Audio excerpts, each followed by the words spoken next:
Hello there, dear friends, and welcome once again to the Relaxed Fantasy Review. Today, we're going to be diving into monsters of the multiverse and having a look at a race within that we haven't discussed. The Deep Gnome, also known as the Svirfneblin. A race that certainly is known by their secondary name most of the time. The Deep Gnomes are gnomes from the Underdark, dark-skinned and cousins to the gnomes that we all know and love from the surface, and their powers are certainly dark-related, and we're going to get into those in just a second. But before we do, I'd like to let you know, Relaxed Fantasy Review has memberships. If you click the join button just below this video, for just $1 a month, you get a couple benefits. First, you get a little badge next to your name in the comments, earning you my undying gratitude, but also you get early access to my videos. I upload them every other day, and if you join up, you get them a day earlier than everyone else does. If you can afford to support, I would be eternally grateful. If you can't, that's all right. Thank you for being here anyway, and for enjoying the content on YouTube. So Deep Gnomes, let's talk about the Svirfneblin. First of all, they're a small race. Now, small races have their benefits compared to medium-sized races, pros and cons. Personally, I prefer the medium-sized races as a broad spectrum thing. Both are good, but I'm going to give the small race a 9 out of 10. As far as their speed goes, they do not have the limited speed of their surface-dwelling brethren. They simply have a 30-foot movement speed, which means that they aren't penalized compared to the other races of the world. I give this a 9 out of 10. It's great.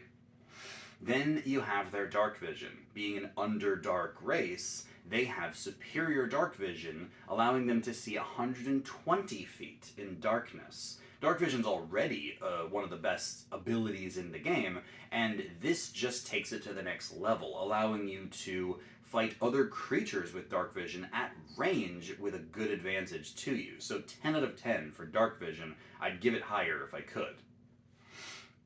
Then comes the Gift of the Svirfneblin.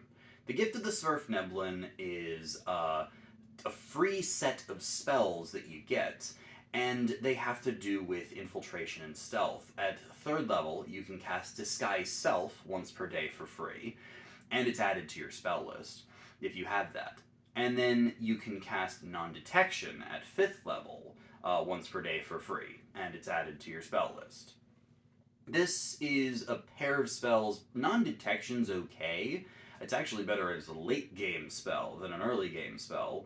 But Disguise Self is one of the best first-level spells out there. It's great for infiltration, great for getting into places, and great for passing off, escaping. These are all the powers of Disguise Self, especially if you're a charisma-based character and can sell yourself off as the other person.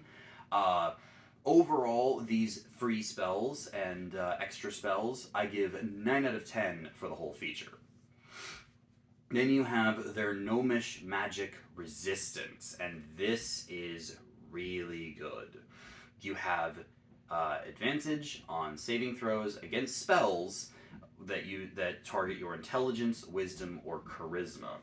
This is actually, interestingly enough, slightly weaker than the standard magic resistance that surface gnomes gets, because their resistance is specifically worded to just be all saving throws, intelligence, wisdom, or charisma based, whereas this more modern interpretation from Monsters of the Multiverse specifically says spells. It makes the feature slightly weaker, but it's still really powerful. Having baseline magic resistance against most spells that target your mental stats, 10 out of 10, no question. You just are going to be better against spellcasters. You also get the power Svirfneblin Camouflage. Now, Svirfneblin Camouflage is a simple feature. It gives you advantage on stealth checks, proficiency bonus times per day. Now, I like features that boost skills, and stealth is a great skill. I personally think that this would have been better just giving you proficiency in stealth. Like, here's the proficiency in the skill. Advantage does come in handier. It comes in handy more often, as a skill is boosted more by advantage typically, and it can counteract disadvantage. It's just that it also is limited in its use. Proficiency bonus times per day. At the early game, that's just twice per long rest. And I would rather have the permanent proficiency bonus myself. However, it's still a good feature. I think that just because it could be better doesn't mean that it's bad. I give it an 8 out of 10 just out the gate.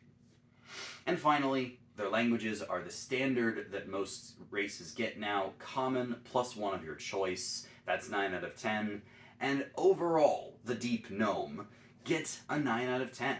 Their superior dark vision and magic resistance certainly leave nothing to be desired. Their camouflage, their size, they certainly have their better parts, but overall, they're a powerful race. Being a Deep Gnome, you won't be disappointed, especially if you lean in to the infiltrator, stealth-based character who then can resist magic at the drop of a hat.